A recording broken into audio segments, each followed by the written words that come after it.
الحمد لله نحمده ونستعينه ونستغفره ونؤمن به ونتوكل عليه ونعوذ بالله من شرور أنفسنا ومن سيئات أعمالنا من يهده الله فلا مضل له ومن يضلل فلا هادي له ونشهد أن لا إله إلا الله وحده لا شريك له ونشهد أن محمدا عبده ورسوله صلى الله تعالى عليه وعلى آله وأصحابه وبارك وسلم تسليما كثيرا أما بعد فأعوذ بالله من الشيطان الرجيم بسم الله الرحمن الرحيم ان الانسان خلق هلوعا اذا مسه الشر جزوعا واذا مسه الخير منوعا الا المصلين الذين هم على صلاتهم دائمون والذين في اموالهم حق معلوم للسائل والمحروم والذين يصدقون بيوم الدين والذين هم من عذاب ربهم مشفقون ان عذاب ربهم غير مأمون۔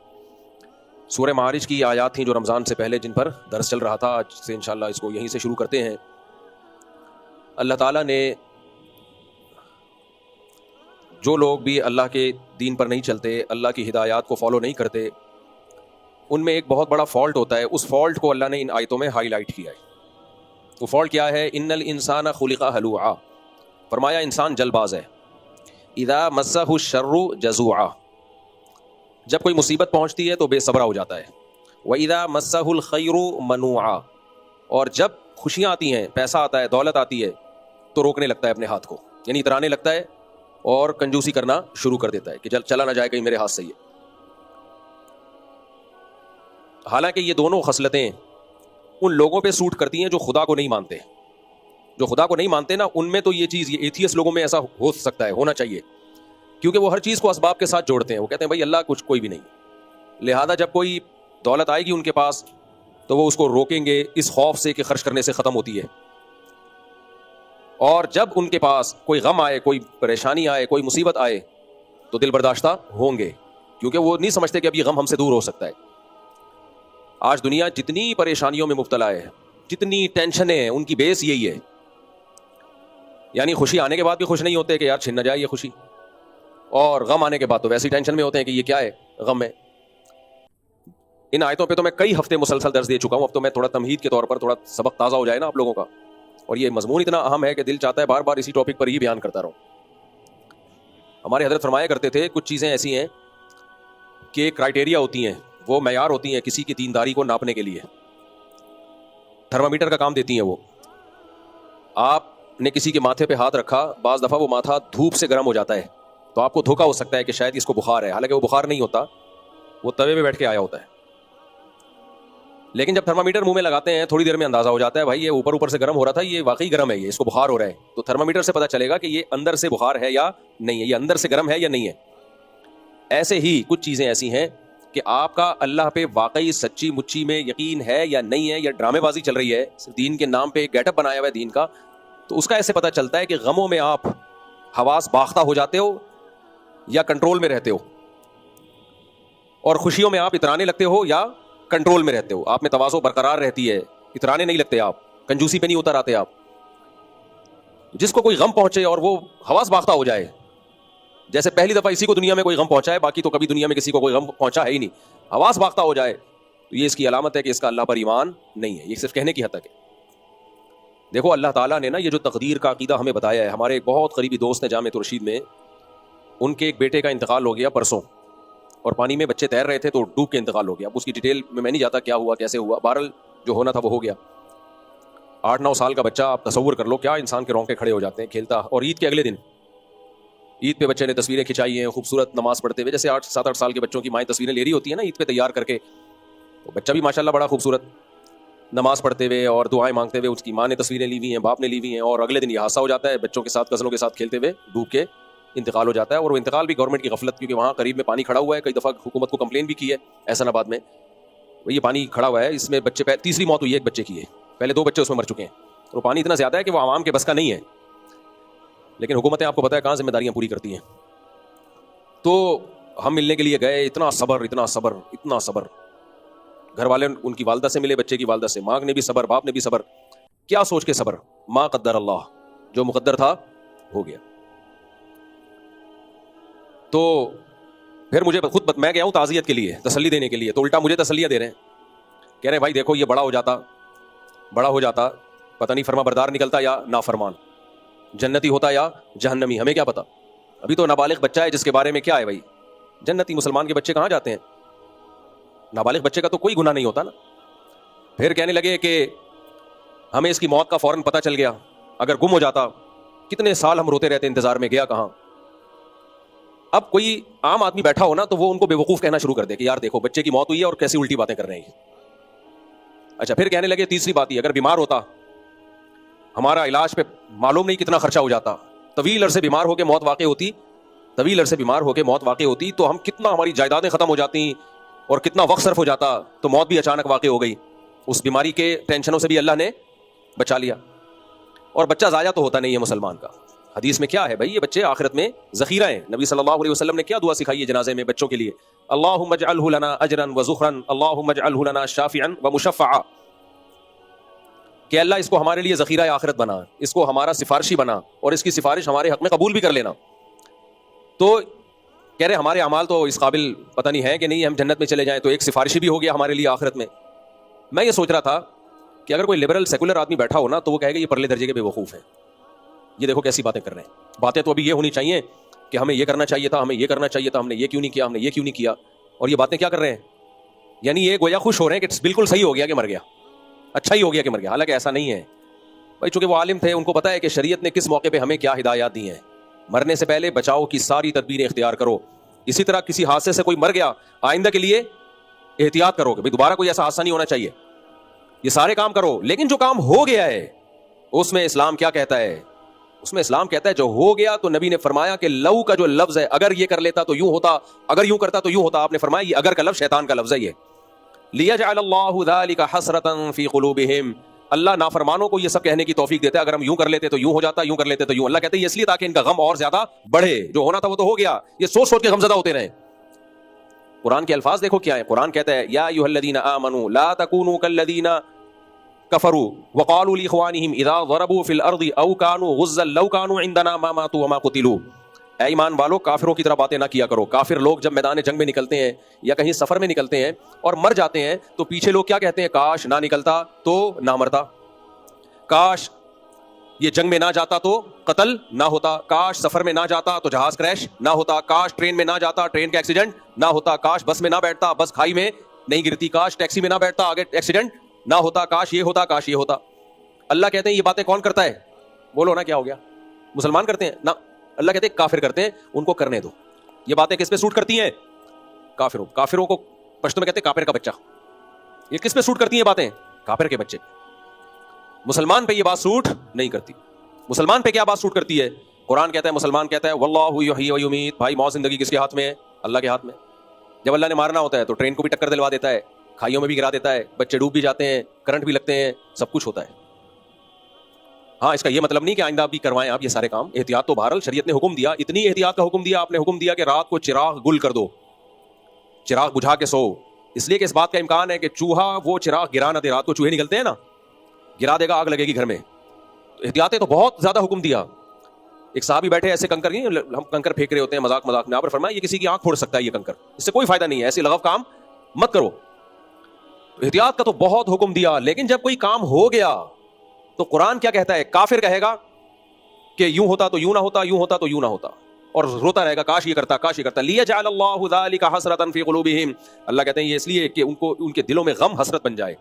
آخرت کی ٹینشن تو ہے، یہ دنیا میں بھی ایک ٹینشن مل جائے ان کو. مسلمان کیا کہتا ہے؟ واللہ یحیی و یمیت. بھائی موت زندگی کس کے ہاتھ میں ہے؟ اللہ کے ہاتھ میں. ما قدر اللہ، جو ہونا تھا وہ ہو گیا.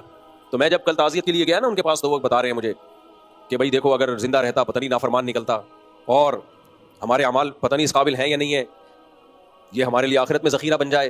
اور پھر موت بھی آنن فانن ہو گئی، زندہ رہتا بیمار ہوتا، بیماریوں پہ علاج پہ جائیدادیں لٹ جاتی، اس کے بعد موت واقع ہوتی، کتنی ٹینشن میں جاتے ہم، قرضے چڑھ جاتے وغیرہ وغیرہ. سارے اچھے پہلو نکال کے میرے سامنے رکھ دیے. کوئی اور بیٹھا ہوتا وہ سمجھتا کہ شاید ان کا مقصد یہ کہ بہت اچھا ہوا کہ یہ مر گیا، انہیں گویا کہ کوئی غم نہیں ہے. حالانکہ ایسا نہیں ہے. یہ کیسے ہو سکتا ہے ماں باپ کو اولاد کے بچھڑنے کا غم نہ ہو؟ لیکن علم کتنا فائدہ پہنچاتا ہے کہ بھائی شریعت کیا کہہ رہی ہے اس موقع پہ، کیا کہنے کا حکم دے رہی ہے. اچھے پہلو نکالو، برے پہلو مت نکالو. اگر آپ عقل استعمال کرو گے نا شریعت کے مقابلے میں تو سوچتے رہو بیٹھ کے. اللہ نے ہمارا مسئلہ حل کر دیا. دیکھو ہم عقل استعمال کرتے ہیں کہ نہیں کرتے؟ چاہیے کہ نہیں عقل استعمال؟ بولو نا. بے عقلی کی باتیں مسلمان کرے گا کبھی؟ شریعت نے ہمیں عقل استعمال کرنے کا حکم دیا کہ نہیں دیا؟ کیا مجھے تو لگ رہا ہے کہ شاید دیا ہے نا. لیکن اسلام نے یہ کہہ دیا کہ خدا کے مقابلے میں عقل استعمال مت کرو. ہمارے لیے مسئلہ کیا ہو گیا؟ آسان. اب اگر ہم بیٹھ کے سوچتے رہیں کہ بھائی نہیں یار یہ تو عجیب سی بات ہو گئی, اصل تو یہی ہے کہ ڈوبا کیوں, گیا کیوں, یہ کیوں ایسا کیوں, فلانا کیوں, ڈمکانا کیوں, عقل تو یہ ایتھیسٹ کی تو عقل یہی کہتی ہے نا. لیکن بھائی جب ہمیں قرآن و سنت نے کہہ دیا, اللہ نے کہہ دیا کہ اب تم نے یہ سوچنا ہے. نماز ایک عمل ہے نا, ہم پڑھتے ہیں, کس نے حکم دیا؟ اللہ نے. تو اب یہاں عقل استعمال کرنا جائز ہے کہ میں نہیں پڑھوں گا, ایکچولی اس سے ٹائم معاذ اللہ ضائع ہوتا ہے, یہ ہوتا ہے وہ ہوتا ہے. نا بھائی اللہ نے کہہ دیا, فرض ہے. رمضان کے ابھی ہم نے چند دن پہلے روزے رکھے, ایک مہینہ. یہ ڈاکٹروں کے کہنے پہ رکھے ہیں, اللہ کے کہنے پہ رکھے ہیں؟ اللہ کے کہنے پہ رکھے ہیں. تو اللہ نے کہا رکھو, اب ہمارے پاس آپشن ہی نہیں ہے نہیں رکھنے کا. تو اسی طرح اللہ نے غم میں ہمیں کہہ دیا کہ کیا سوچنا ہے اور کیا نہیں سوچنا. تو اب ہمارے پاس آپشن ختم ہو گیا, ٹھیک ہے نا. اب مجھے ان پہ رشک آیا, انہوں نے کہا بھائی ایسے ہوا تھا, اللہ تم یعنی وہ بچہ جو ہے وہ یہ ہو گیا اور وہ فوراً ہی موت بھی واقع ہو گئی اور ہسپتال کے خرچے سے بھی بچ گئے اور آخرت میں ذخیرہ بھی ہو گیا, اور جناب یہ ہے اغوا نہیں ہوا, کوئی لاپتہ نہیں ہوا, تو اور بڑے ہو کے نافرمان نکلتا, کیا کتنی مصیبت میں پھنس جاتے, تو وغیرہ وغیرہ وغیرہ وغیرہ. کوئی ایتھیسٹ بیٹھا ہو یا ملحد بیٹھا ہو یا لبرل بیٹھا ہو, وہ کہے گا ان کا دماغ کیا ہو گیا ہے, خراب ہو گیا. لیکن حقیقت کیا تھی بھائی؟ یہ جو کچھ وہ سوچ رہے ہیں, اس سوچنے پر کس نے مجبور کیا؟ اللہ نے. اللہ نے کہا جب غم ہو جائے تو پھر یہ سوچنا ہے, یہ اللہ کی طرف سے پابندی ہے, اب یہ سوچنا پڑے گا. جب اللہ نے حکم دے دیا تو تمہارے باپ کو بھی اب یہی سوچنا پڑے گا. جب تک میاں بیوی کی مثال نہ ہو نا, بات سمجھ میں نہیں آتی. تو آپ کی بیگم نے آپ کو آ کے کہا کہ میں سوچ رہی ہوں غفار آپ سے زیادہ خوبصورت ہے, میں سوچ رہی ہوں. آپ کو غصہ آئے گا کہ نہیں آئے گا؟ بولو. آپ کا نام جمشید ہے اور وہ سوچ کیا رہی ہے غفار کے بارے میں کہ وہ زیادہ خوبصورت ہے. آپ نے اس پہ غصہ کیا, بیگم شٹ اپ, تم غفار کو مجھ سے زیادہ خوبصورت سمجھنے کا سوچ رہی ہو. تو کہ میں سوچ ہی رہی ہوں نا, میں کوئی غفار سے شادی تھوڑی کر رہی ہوں, نہ میں آپ سے ڈیورس لے رہی ہوں, میں صرف سوچ رہی ہوں, اور جھوٹ بھی نہیں سوچ رہی. آپ دیکھ لو, یہ تصویر دیکھو اور اپنی دیکھو, اور حقیقت میں بھی غفار زیادہ خوبصورت ہو, واقعی ہو بھی. دیکھو آپ اپنے آپ کو دیکھو اور وہ دیکھو کتنا ہینڈسم. تو آپ اس بات میں مطمئن ہو جاؤ گے, آپ بولو گے بات تو تم نے صحیح کی ہے, واقعی غفار ہے یار, میں تو اس کے مقابلے میں کچھ بھی نہیں ہوں, لہذا تم غلط نہیں سوچ رہی, تم جو سوچ رہی ہو وہ بولو صحیح سوچ رہی ہو, اس لیے میں اب کچھ نہیں کہہ سکتا. یہ کہو گے آپ؟ نہ, آپ اسے بولو گے بیگم یہ بحث الگ ہے, غفار مجھ سے زیادہ خوبصورت ہے یا بدصورت ہے. خوبصورت ہو یا بدصورت ہو, آپ کو یہ سوچنے پر پابندی ہے. جو ہوگا وہ ہوگا بھائی, آپ کے لیے تو میں ہی ہوں سب کچھ. آپ پہ فرض ہے کہ آپ یہ سوچو دنیا میں سب سے زیادہ ہینڈسم میں ہوں. کیا خیال ہے؟ یہی ہے کہ بیوی کو آپ نے بولا کہ دیکھو تمہاری فرینڈ تھی کتنی خوبصورت, میں سوچ رہا ہوں کہ وہ بہت خوبصورت ہے. بیوی کو غصہ آئے گا کہ نہیں آئے گا؟ تو آپ نے بیوی کو کہا کہ تمہیں غصہ کیوں آ رہا ہے, تم دیکھ لو تصویر میں دیکھو کیسی خوبصورت ہیروئن جیسی لگ رہی ہے, اور تم اپنے آپ کو دیکھو پورے گھی کا ڈبہ لگ رہی ہو, تم کولیسٹرول کا ڈبہ لگ رہی ہو تم, وہ دیکھو. تو بیگم خوش ہو جائے گی, یہ بات تو صحیح کی آپ نے. بیگم کہے گی بھائی بات آپ صحیح کرو یا غلط کرو, وہ مجھ سے زیادہ خوبصورت ہو یا نہیں ہو, یہ آپ کے سوچنے کا کام نہیں ہے, یہ آپ کی ٹینشن نہیں ہے. اس کے لیے بہت سارے لوگ سوچ رہے ہیں, آپ سوچ کے ہی ٹینشن نہ لیں. تو پتا چلا کہ بعض چیزیں صحیح ہوتی ہیں, پھر بھی آپ کو سوچنے پر پابندی ہوتی ہے کہ بھائی آپ کا ہیڈک نہیں ہے. تو اللہ نے ہمیں غم کے موقع پہ یہ کہہ دیا کہ تمہیں یہ سوچنے پر پابندی ہے کہ غلط ہوا ہے تمہارے ساتھ. اور یہ پابندی ہم کہہ سکتے ہیں کہ ہوا تو غلط ہے, لیکن اللہ نے سوچنے پر پابندی لگا دی. نا نا نا نا نا نا, یہ ڈیفرنٹ کیس ہے. وہاں تو غفار واقعی ہینڈسم ہے, لیکن شوہر کہہ رہا ہے سوچو مت. وہاں تو دوسری لڑکی بڑی خوبصورت ہے, لیکن بیوی کہہ رہی ہے سوچو مت. یہاں اللہ کہہ رہا ہے کہ اگر تم نے یہ سوچا نا کہ میرے ساتھ غلط ہوا ہے تو پھر غلط ہی ہوا ہے, یہ سوچا کہ صحیح ہوا ہے تو پھر یہ غلط صحیح ہی ہوا ہے, میں صحیح کر دوں گا اس کو.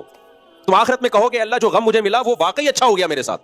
اس کی مثال ایسے ہے جیسے اگر تم نے, جمشید کہہ رہا ہے اپنی بیگم سے کہ تم نے میرے بارے میں سوچا نا کہ میں خوبصورت ہوں, اگرچہ یہ سوچنا غلط ہوگا, میں خوبصورت نہیں ہوں, لیکن قدرت نے سسٹم ایسا بنایا تم سوچو گی تو میں ہو جاؤں گا خوبصورت, پھر تو وہ لازمی سوچے گی کہ نہیں سوچے گی. کیا خیال ہے بھائی؟ آپ نے بیگم سے کہا بیگم یہ آنٹی بڑی خوبصورت ہے, بیگم کو غصہ آیا تو بیگم کہے گی بھائی خوبصورت ہے تو بھی آپ سوچ نہیں سکتے. لیکن اگر بیگم کہے کہ میرے پاس ایسا کچھ سسٹم ہے اللہ کی طرف سے کہ آپ مجھے میرے بارے میں سوچو میں زیادہ خوبصورت ہوں, تو قدرت مجھے خوبصورت کر دے گی, پھر تو آپ لازمی سوچو گے نا بیوی کے بارے میں کہ یہی خوبصورت ہے. حالانکہ وہاں یہ ممکن نہیں ہے, جو خوبصورت ہے وہ خوبصورت رہے گی, جو بدصورت ہے وہ بدصورت رہے گی. لیکن یہاں اللہ نے ہمیں بتا دیا کہ تم غم کو اگر یہ سمجھو گے کہ یہ واقعی میرے ساتھ غلط ہوا ہے, تو اللہ کہیں گے غلط ہی ہوا ہے پھر تمہارے ساتھ. اور اگر سمجھو گے نا کہ اچھا ہوا جو ہوا, ہمارا رب ہمارا خیر خواہ ہے, وہ ہمارے ساتھ اچھا ہی کرتا ہے, تو پھر یہ اچھا ہی ہوگا تمہارے ساتھ, کیونکہ طاقتیں کس کے ہاتھ میں ہیں؟ اللہ کے ہاتھ میں. ایک بوڑھا شخص بیمار تھا بخار میں, ہمارے نبی ان کے پاس گئے اور نبی نے تسلی دی, طہور انشاءاللہ, فرمایا یہ بخار یہ گناہوں کو معاف کرے گا تمہارے. نبی نے فرمایا کہ جو آخرت میں جہنم کی گرمی ہے نا, اللہ کسی کو بخار میں ڈال کے مسلمان کی وہ گرمی دور کر دیتے ہیں, اس کے حصے کا عذاب دنیا میں دے دیتے ہیں, رحمت بن جاتا ہے. تو اس بوڑھے نے کہا کہ یہ رحمت نہیں ہے, یہ عذاب ہے جو بوڑھے کو ستانے کے لیے آیا ہوا ہے, اس طرح کے الفاظ کے. آپ نے فرمایا اب یہ ایسے ہی ہے, اب یہ کیا ہے, اب یہ رحمت نہیں ہے, اب یہ صرف ٹینشن برائے ٹینشن ہے, اس سے کوئی گناہ نہیں معاف ہوں گے اور یہ رحمت نہیں بنے گا. تو غم سے پہلے کے اصول شریعت میں کچھ اور ہیں اور غم کے بعد کچھ اور. تو وہ یہ باتیں کر رہے تھے, یہ ہو گیا, تسلی دے رہے تھے اپنے آپ کو بھی اور مجھے بھی. تو مجھے بڑا اچھا یہ لگا کہ یار دیکھو اس بحث میں نہیں پڑھ رہے کہ اچھا ہوا کہ غلط ہوا. بھائی ہمیں یہ بحث کرنی ہے, ہم اللہ کے غلام ہیں. اس وقت اللہ نے ہمیں کیا سوچنے کا حکم دیا ہے؟ اللہ نے ہمیں یہ سوچنے کا حکم دیا ہے کہ سوچو صحیح ہوا ہے. تو صحیح ہونے کے پہلو نکالتے رہو بیٹھ کے. اس میں لبرل اور سیکولر آدمی کے پاس یہ آپشن بولو نہیں ہے. وہ کہے گا نہیں غلط ہوا ہے, یہ غلط ہوا ہے میرے ساتھ, غلط ہوا ہے تو کیا کروں؟ غلط ہوا ہے, ٹینشن میں جائے گا, پریشان ہوگا, پھر ڈھیکیاں گولی مار کے اپنے آپ کو ہلاک کر دے گا. تبھی تو غیر مسلموں میں خودکشیاں بہت زیادہ ہیں. مسلمان ہر پہلو میں خیر نکالتا ہے اور اس میں ہم کسی سے ڈیبیٹ نہیں کر سکتے. کوئی غیر مسلم اگر ہم سے کہیں یار تم خیر کیوں نکال رہے ہو, تو ہم کیا کہیں گے؟ بھائی جیسے جمشید کی بیوی پر یہ پابندی ہے کہ غفار کے بارے میں سوچے کہ غفار زیادہ خوبصورت ہے, ایسے ہی اللہ نے ہم پہ پابندی لگا دی ہے کہ ہم غم میں یہ سوچیں کہ ہمارے ساتھ غلط ہوا ہے. یہ کس نے پابندی لگا دی ہے؟ اللہ نے. تو جب اللہ نے ہم پہ پابندی لگا دی رمضان میں کھانے پینے پر, ہم نے کھانا پینا چھوڑ دیا, حالانکہ کتنا دل کر رہا تھا. کیا خیال ہے چائے پینے کا, گٹکے کھانے کا؟ اللہ معاف فرمائے, آج کل تو کھانا کھانے کا کم دل کرتا ہے, گٹکے کھانے کا زیادہ دل کرتا ہے. بھائی اللہ نے جب پابندی لگائی ہوئی ہے رمضان میں, اللہ وہ تو اور زیادہ illogical کام ہے دیکھنے میں. اور فاسٹنگ بھی کروانی تھی بھائی 12 گھنٹے کی, اللہ تعالیٰ کروا لیتے 8 بجے سے لے کر رات 8 بجے تک. کیا خیال ہے؟ لیکن اللہ میاں نے کیا حکم دیا؟ صبح صادق کے وقت, جو دنیا میں کوئی کھاتا ہی نہیں اس ٹائم پہ, اس وقت کھاؤ. نہیں کھایا جا رہا بھائی, اس وقت نہیں کھاؤ, بس اسی وقت صبح صادق ہو گئی, کھانا پینا ناجائز. تو جب ہم نے یہ کام اللہ کے کہنے پہ کر لیا, نماز پڑھ لی اللہ کے کہنے پر, تو جب اللہ کہہ رہا ہے کہ اب کوئی مصیبت پہنچی ہے تو سوچو کہ بالکل ٹھیک ہوا ہے, بالکل ٹھیک ہوا ہے. ہاں اللہ کی ایک رحمت یہ ہے کہ اگر ہم یہ سوچیں بالکل ٹھیک ہوا ہے تو پھر رو تو سکتے ہی نہیں ہے. اب بیٹے کی جدائی کا غم ہے, آنسو نکل رہے ہیں, تو اگلا کہے گا کہ اچھا ان کی آنکھوں میں آنسو بھی آ گئے, ظاہر غم تو ہے نا. اب میں یہ نہیں پوچھ سکتا کہ ایک طرف تو آپ کہہ رہے ہیں کہ جو ہوا بہتر ہوا, تو پھر آنکھوں سے آنسو کیوں آ رہے ہیں؟ ٹھیک ہے نا. اللہ کی اتنی رحمت, اللہ نے کہا بھائی یہ تمہارے کنٹرول میں نہیں ہے, اس پہ کوئی مواخذہ نہیں ہوگا. کتنا اچھا حکم دے دیا یار اللہ نے, اور کیا چاہیے؟ جو غیر اختیاری غم ہو رہا ہے وہ تو ٹھیک ہے, ہونے دو, اس پہ اللہ پوچھے گا نہیں, منہ سے الفاظ صحیح نکلنے چاہیے. ٹھیک ہے نا. جیسے بیگم کو بیٹھے بیٹھے خیال آ گیا کہ غفار اچھا ہے, خود بخود آ گیا, کوئی گناہ نہیں ہے بھائی, خود بخود کچھ بھی آ سکتا ہے. اب آ کے آپ سے کہہ رہی ہے کہ مجھے یہ خیال آ رہا ہے, اب آپ کو غصہ, اب کم بخت تجھے آ بھی رہا تھا, مجھے کیوں بتا رہی ہے آگے؟ کیا خیال ہے بھائی؟ پھر آپ اس کو بولے کہ ٹھیک ہے مجھے بھی ایک دن خیال آیا تھا وہاں شادی کر لیتا, وہ زیادہ اچھی انٹی تھی, وہ زیادہ اچھی خوبصورت تھی. تو اب میں بھی جب جتنے میری زندگی میں خیالات آئے ہیں نا, یہ آئندہ آئیں گے, میں تجھے بتاتا رہوں گا بیٹھ کے اور ٹینشن دیتا رہوں گا.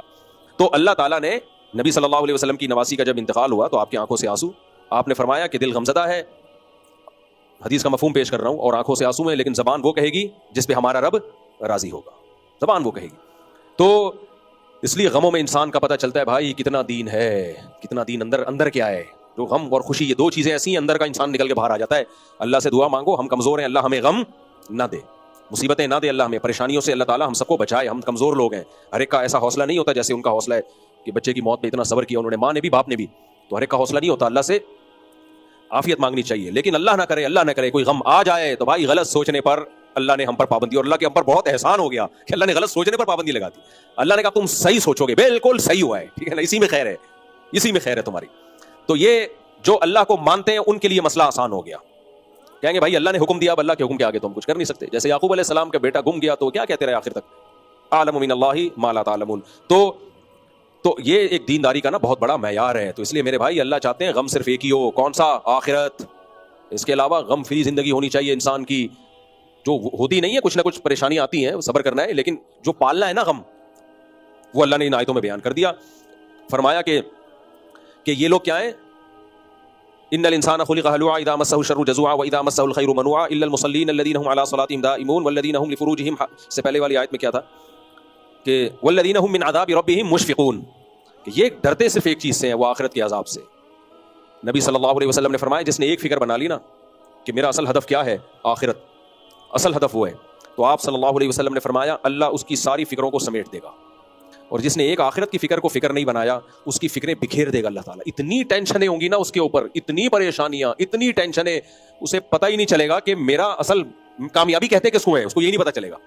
سکون کے پیچھے بھاگتا رہے گا پاگلوں کی طرح, اور جیسے جیسے عمر بڑھے گی نا سکون اس سے اتنا ہی دور ہوتا چلا جائے گا. دیکھو دنیا پرست آدمی جس نے آخرت کو ہدف نہ بنایا ہو, اس کی نظر میں کامیابی کی ڈیفینیشن کیا ہے؟ مال مل جائے اور شہرت اور عزت. کیا خیال ہے؟ یہ تین چیزیں مل جائیں, یہی ہے نا. اور ان تینوں چیزوں سے مقصد کیا ہے؟ سکون ہوگا. اس کو لذت ان تین چیزوں میں ہوتی ہے. مال سے کیا ہوگا؟ عیاشی کرے گا. ایسا ہی ہے نا. اب مجھے ایک بات بتاؤ, ایک آپ کے پاس جو تھے عیاشی کے پیسے نہیں تھے, صحت ہے عیاشی کے لائق, ایک آدمی آپ کو کہے کہ یہ 1 کروڑ روپے میں تمہیں دے رہا ہوں نائٹ کلب میں جا کے عیاشی کرنا, لیکن یہ 1 کروڑ روپے لوگے نا, اس میں ایک فالٹ یہ ہے کہ جو یہ پیسے لے گا اس میں طاقت ختم ہو جائے گی عیاشی کی. اب آپ لوگے وہ پیسے, بولو گے بھائی فائدہ کیا جب میرے. اور آسان مثال, آپ کو پستے کھانے کا بہت شوق تھا, میں مثال بھی وہ دیتا ہوں جس کا مجھے شوق ہوتا ہے. خیر, پستے کھانے کا بہت شوق تھا. کسی نے کہا کہ یہ پستہ میں آپ کے لیے ارینج کر رہا ہوں, روزانہ آپ کو اتنا پستہ مل جائے گا, لیکن نہ دانت رہیں گے چبانے کے قابل اور نہ آپ کے معدے میں طاقت ہوگی کہ اس کو ہضم کر سکو. تو ایسا پستہ قبول ہوگا آپ کو؟ بولو کہ ایسے پستے کا میں کیا کروں گا جس کو میں چبا بھی نہیں سکتا اور جس کو میں پیٹ میں, تو پستہ تو ملے گا لیکن وہ پستہ آپ کی خوشی میں اضافہ نہیں کرے گا بلکہ غم میں اضافہ کر دے گا الٹا, کہ یار ایسے ٹائم پہ ملا کہ جب پیٹ میں آنت نہیں اور منہ میں دانت نہیں. ہوتا یہ ہے کہ دنیا پرست آدمی جو دنیا کو ہدف بناتا ہے تو ایک وقت تک تو اللہ اگر چاہے اس کو عیاشی مل جاتی ہے, لیکن 2 خوف اس پر ایسے مسلط ہوتے ہیں نا جو اسے کھن کی طرح, دیمک کی طرح چاٹتے ہیں اس کو. ایک بڑھاپا اور ایک موت کا خوف. یہ 2 خوف اللہ نے ایسے لگا دیے جس سے کوئی انسان بچ نہیں سکتا. یعنی قرآن کے الفاظ دیکھو, وَلَوْ كُنْتُمْ فِي بُرُوجٍ مُشَيَّدَةٍ, مضبوط قلعوں کے اندر بند ہو جاؤ گے بھی نا تو بھی آپ بیٹھے بیٹھے مر جاتے ہو. آپ نے کتنے گارڈ رکھ لیے, ہارٹ اٹیک سے مر گئے. گارڈ آپ کو ہارٹ اٹیک سے تھوڑی بچا سکتا ہے. گردے فیل ہو گئے, ایکسیڈنٹ ہو گیا, جہاز کریش ہو گیا, ٹرین کا حادثہ ہو گیا, کیا امریکہ میں نہیں لوگ مرتے, کیا جاپان میں نہیں لوگ مرتے؟ تو یہ موت کا خوف اللہ اس کے اوپر مسلط کرتے ہیں ہر وقت. یہ خوف یار مر گیا تو کیا ہوگا, مر گیا تو, میں نے دیکھا ہے لوگوں میں. دوسرا بڑھاپا. دوسرا کیا ہے, جیسے ہی بوڑھے ہوتے ہیں نا یہ لوگ ساتھ چھوڑنا شروع کر دیتے ہیں, کیونکہ وہ بوڑھا بیچارہ کسی کو کیا انٹرٹین کرے گا. آپ کے پوتے نواسے ہیں تو وہ تو کسی, آج کل تو وہ بھی نہیں پوچھتے, بے دین جو ہوتے ہیں. تو وہ جوانی ختم, وہ دولت ہے لیکن نہ کھا سکتے ہیں, نہ پہن سکتے ہیں, نہ پی سکتے ہیں, اور آہستہ آہستہ وہ بڑھاپا بتا رہا ہوتا ہے کہ اب تیرا ٹائم آ گیا. یہ 2 خوف انسان کو ایسا مارتے ہیں نا, ایسا ٹینشن دیتے ہیں کہ یہ مصنوعی خوشیاں لے رہے ہوتے ہیں. ہم نے جو اوریجنل خوش ہے نا وہ صرف اللہ والوں کو ہی دیکھا ہے. اچھا, بہت سے لوگ یہ سمجھتے ہیں کہ ہم خوش ہیں, ہمیں کوئی پریشانی نہیں, ہم تو بڑی لائف کو انجوائے کر رہے ہیں. ایسا ہوتا نہیں ہے. انہوں نے خوش لوگ دیکھے نہیں ہوتے, اصل میں اپنی جیسی ٹینشنوں میں گھرے ہوئے لوگ دیکھے ہوتے ہیں, تو وہ سمجھتے ہیں کہ خوشی اسی کا نام ہے. تو کبھی کوئی ٹینشن فری لوگوں کے ساتھ ٹائم گزارے نا, ہم نے گزارا ہے اس لیے میں کہہ رہا ہوں. ہم نے کالج کا دور بھی دیکھا ہے اور مدرسے میں بزرگوں کے ساتھ بھی ٹائم گزارا ہے, تو دونوں کو کمپیئر کیا ہے ہم نے. کچھ نہ ہوتے ہوئے بھی خوش ہیں اور وہ طبقہ سب کچھ ہوتا ہوا بھی پریشان ہے. ایک آدمی پیدا لنگڑوں میں ہوا, سارے لنگڑے تھے, سارے لنگڑے تھے.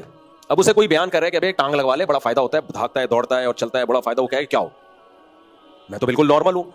اسے نارمل کیوں وہ اپنے آپ کو کہہ رہا ہے کہ اس نے دیکھے, جتنے بھی دیکھے وہ سارے اپنے جیسے لنگڑے ہی دیکھے ہیں. اس بیچارے کو پتہ ہی نہیں کہ کوئی 2 ٹانگوں والے بھی ہوتے ہیں, اتنی اسپیڈ سے دوڑ سکتے ہیں وہ. تو آج لوگ اتنی ٹینشنوں میں, اتنی پریشانیوں میں گھرے ہوئے ہیں کہ ان کو بھول گئے ہیں کہ ٹینشن فری زندگی بھی کوئی چیز ہوتی ہے, خوشی والی زندگی بھی کوئی چیز ہوتی ہے. یہ ان کی زندگی سے یہ نکل گئی ہے یہ چیز. اتنی پریشانیاں ہیں, وہ سمجھتے ہیں یہی نارمل لائف ہے. تبھی ہر تھوڑے دن 2 دن بعد نیند کی گولی کھا رہے ہوتے ہیں, ڈپریشن کی گولیاں کھا رہے ہوتے ہیں, سائیکیٹرسٹ سائیکالوجسٹ کے پاس جا رہے ہوتے ہیں, 20 قسم کے درجنوں مسائل پالے ہوئے ہیں. تو مجھے تو جو دنیا دار لوگ ہیں نا ان میں بیٹھ کے اندازہ ہوتا ہے کہ بھائی ان بیچاروں کو پتہ ہی نہیں ہے کہ اصل میں ریلیکس ہونا کسے کہتے ہیں. شراب پی کے جو سکون ملتا ہے وہ سکون تھوڑی ہے بھائی, وہ تو وقتی طور پر ریلیکس ہو گئے آپ وقتی طور پر ایک تھوڑا سا آپ کو وہ مل گیا, اس کو سکون تھوڑی کہتے ہیں. تو خیر کہاں سے کام میں تو یہ ٹاپک نہیں تھا, لیکن ہم کدھر کو نکل لیے. تو مسلمان کیا کرتا ہے, قرآن کیا کہتا ہے, ان الانسان خلق ہلوعا اذا مسہ الشر جزوعا.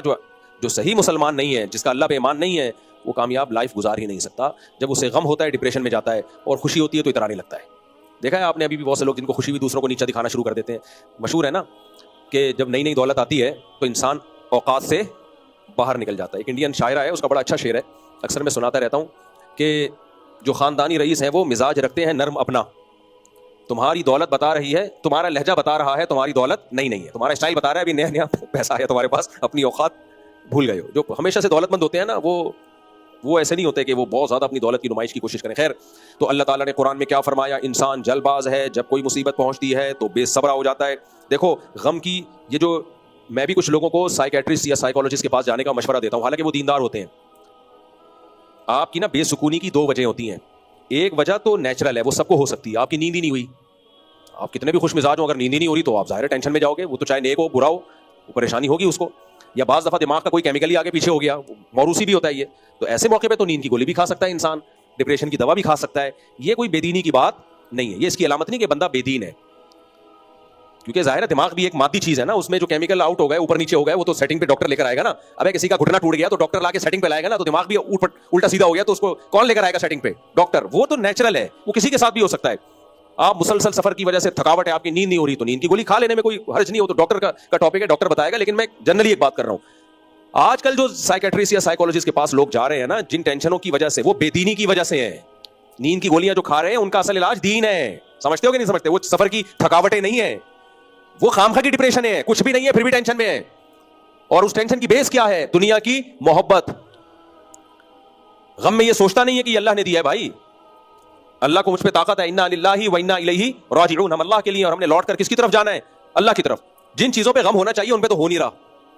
بھائی غم تو ہونا چاہیے گناہ پہ. آپ آخرت میں کیا جواب دو گے؟ دیکھو جب طلبہ کے پیپر ہوتے ہیں, انہیں سب سے بڑا غم کس بات کا ہوتا ہے؟ پیپر میں کامیاب ہو جائے. کیسے بیٹھے ہوتے ہیں نا پڑھنے والے. ہمیں یاد ہے امتحان جب آنے والے ہوتے تھے کتنی دماغ پہ کھچاؤ ہوتا تھا, کیا کب ہماری ان امتحانات سے جان چھوٹے گی, کتنا دماغ پہ ایک اسٹریس ہوتی ہے, کھچاؤ ہوتا ہے. تو اس سے بڑا امتحان کب آنے والا ہے؟ آخرت میں. اس کا تو کھچاؤ ہے ہی نہیں, کچھ بھی نہیں ہے, یعنی ٹینشن ہی نہیں ہے اس کی ذرا سی بھی. یہ بہت ڈینجرس چیز ہے بھائی. جو آپ میرے اور آپ کے سامنے اتنا بڑا امتحان کا دن کھڑا ہوا ہے, اس کے بارے میں کبھی سوچتے ہی نہیں ہے. تو اللہ نے کہا کہ جو اس آخرت کا نہیں سوچے گا نا, اس کو دنیا کی ٹینشنوں میں ڈالوں گا, پھر میں پیسیوں ٹینشنوں میں ڈالوں گا میں. اس لیے نبی نے فرمایا اپنی ٹینشن کو سمیٹ کے کہاں لے آؤ؟ آخرت میں. تبھی نبی صلی اللہ علیہ وسلم نے دعا بھی سکھائی.